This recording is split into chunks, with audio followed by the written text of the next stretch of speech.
ये सच में मेरे सामने हॉट सीट पर आ गए हैं। जल्दी फाइव खेलने के बाद अंशुमन माथुर जी अजमेर राजस्थान से हैं। और अंशुमन जी, आपसे जब हम पूछ रहे थे अभी जल्दी फाइव के समय, तो आपने कहा कि आप प्रोफेसर हैं। जी सर। क्या पढ़ा रहे हैं आजकल आप? सर, मैं जिस सब्जेक्ट में प्रोफेसर अपॉइंट हुआ हूँ, बहुत इंटरेस्टिंग सब्जेक्ट है, म्यूजियोलॉजी। अक्सर लोग इसको म्यूजियम के साथ में जोड़ के देख लेते हैं, जबकि मैं बताना चाहूँगा ये म्यूजियम स्टडीज़ है, जो संग्रहालय विज्ञान। अक्सर हम लोगों ने अपनी ज़िंदगी में बहुत सारे संग्रहालय घूमे होंगे, तो संग्रहालयों के पीछे कितनी सारी चीज़ें होती हैं, उन सब मुद्दों की पढ़ाई से जुड़ा जो सब्जेक्ट है वो म्यूजियोलॉजी है। और आप आज सब सीखते हैं? जी सर। तो उसके बारे में आप शिक्षा भी देते हैं, आप प्रोफेसर भी बिल्कुल हैं? सर, बिल्कुल सर। उसी में मैंने अपना मास्टर्स किया, उसके बाद में अपना पीएचडी भी मैं अभी कर रहा हूँ। I am a PhD scholar also. और इसी के बीच में सर, ये पीएचडी आप कर रहे हैं? जी सर। इसका विषय क्या होगा?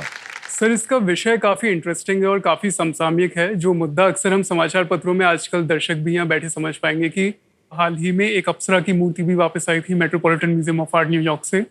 और इसी कड़ी में हमारे माननीय प्रधानमंत्री श्री नरेंद्र मोदी जी वो इस प्रयास को और आगे बढ़ाने की कोशिश कर रहे हैं। ऐसे ही लगभग 800 से 1000 ऑब्जेक्ट्स आज तक इंडिया को वापस रिटर्न किए जा चुके हैं। दूसरे जितने भी संग्रहालय हैं, इसमें ऑस्ट्रेलिया के म्यूजियम्स भी हैं, इंग्लैंड के भी हैं, अमेरिका के भी हैं। तो सर, मेरा जो मुद्दा है रिसर्च का वो इसके ऊपर है कि इन ऑब्जेक्ट्स को जब वापस इंडिया लाया जा रहा है, तो इंडिया के पास में अब तक एक सबसे बड़ा चैलेंज ये है कि हम आज तक ये नहीं जानते कि कितने सारे ऑब्जेक्ट्स हमारे दरअसल बाहर हैं। मेरा प्रयास रिसर्च के थ्रू रहेगा कि मैं अपनी पीएचडी के चलते एक national restitution policy government of India को फ्रेम करके दे पाऊँ। ये बहुत अच्छी बात रही। Yes sir. ऑलराइट माननीय, एक बार फिर आपका बहुत बहुत स्वागत। और कंपेनियन के रूप में शायद आप अपनी माता जी को लाए हैं, और माता जी को प्रणाम करता हूं मैं। और बहुत बहुत स्वागत आपका हमारे इस कार्यक्रम में। आपका आशीर्वाद बना रहे इनके ऊपर। ओके, तो जब आप निकलते हैं अपने काम में और जो भी आपका विषय होता है, तो बहुत सारी एंटीक्स वगैरह आपने भी वर्णन किया। बहुत सारी हमारी जो एंटीक्स हैं वो बाहर चली गई हैं। कुछ इनका रिसर्च आप करते हैं कि क्या क्या बाहर गया हुआ है, और उसकी जानकारी है आप लोगों को, और इसकी कोई सूची बनी हुई है? और कभी कभी सरकार जो है वो ऐसी जगहों पर जहां आपको पता है पड़ा हुआ है ये, या उनके पास है, उनको आप बताते हैं कि भैया हमारी चीज वापस दे दो। होता है क्या ऐसा? जी सर, बिल्कुल होता है। सबसे पहली बात तो ये जो तमाम चीज़ें होती हैं, इसे हम म्यूजियम स्टडीज़ में एक शब्द इस्तेमाल करते हैं, उसका वो कुछ ऐसा होता है, प्रोवेनेंस रिसर्च। सर, आम भाषा में अगर मैं इसे कहूँ तो प्रोवेनेंस एक कहानी होती है सर। जैसे एक हर इंसान की कहानी है कि हमारे पिताजी वो रहे, उनके पिताजी वो रहे थे, ऐसे ही एक हर ऑब्जेक्ट की भी कहानी होती है। एक हर ऑब्जेक्ट का एक मूल स्थान होता है, किसी आर्टिस्ट ने उसे बनाया है तो उसकी शुरुआत वहीं से हुई। वो आज से 500 साल पहले भी हो सकती है, 800 साल पहले भी हो सकती है। ऐसे ही कोई भी ऑब्जेक्ट जब किसी म्यूजियम में आता है, तो म्यूजियम एक ऑब्जेक्ट का पूरा ट्रैक रिकॉर्ड रखते हैं कि वो ऑब्जेक्ट उन्होंने किससे प्राप्त किया।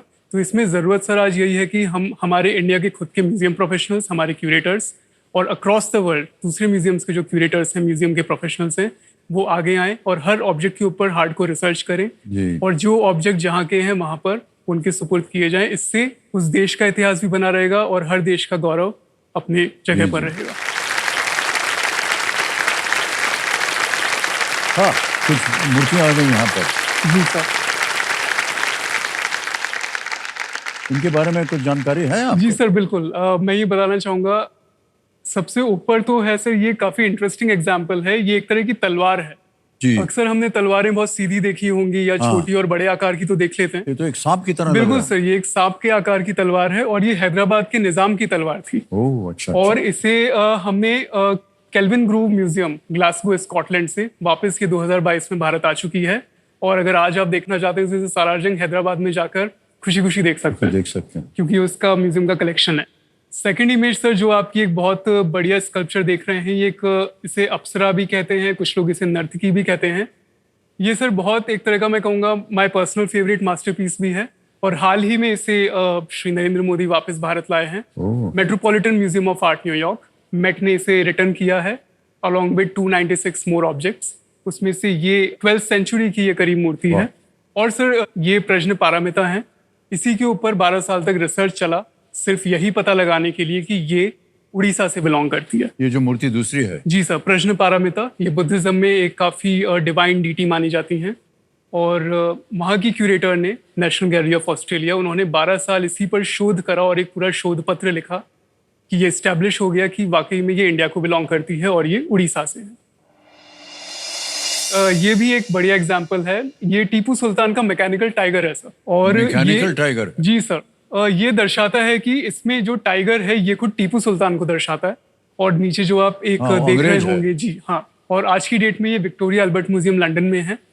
और अगर किसी को देखना हो तो फिलहाल तो लंदन जाना पड़ेगा। ओहो, आज के जितने लोग भी कार्यक्रम देख रहे हैं जी वो सर। जानना चाहेंगे और वो जानेंगे कि बहुत ही मूल्यवान चीजें हैं जो आप कह रहे हैं। जी सर। कैसी कैसी उसके ऊपर रिसर्च हो रहा है, कैसे कैसे बनाए गए, ये कहाँ गए, ये बहुत विख्यात हो जाता है सर ये काम। बिल्कुल और इसके ऊपर चर्चा का विषय बनता रहेगा, लेकिन बिल्कुल सर। चलेंगे तो फिर आज पूरा 1-2 साल बीत जाएगा, यहाँ खेल नहीं खत्म हो पाएगा। और आ रहा है 12वां प्रश्न, 12,50,000 का। रेडी? 12वां प्रश्न आपकी स्क्रीन के ऊपर ये रहा।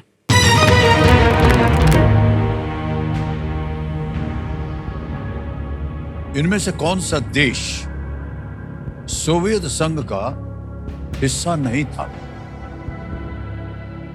Which of these countries was not part of the Soviet Union? A.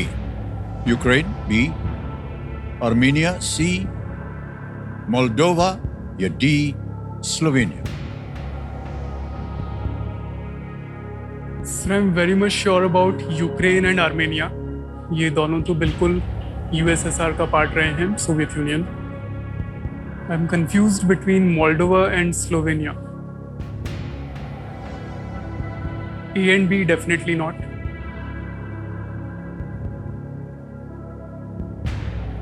दो लाइफलाइन है, अगर कष्ट हो रहा हो सही उत्तर आपको देंगे 12,50,000।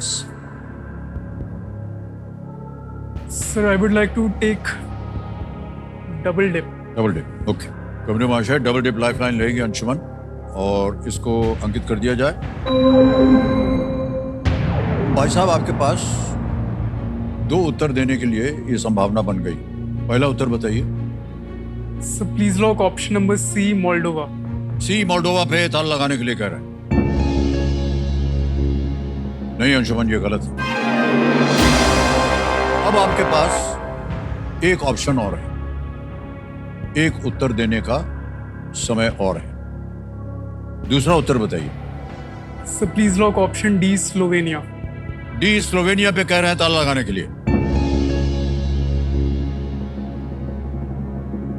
मान्यवर, रास्ता खुल गया है 1 करोड़ रुपए जाने तक के लिए। बिल्कुल सही जवाब।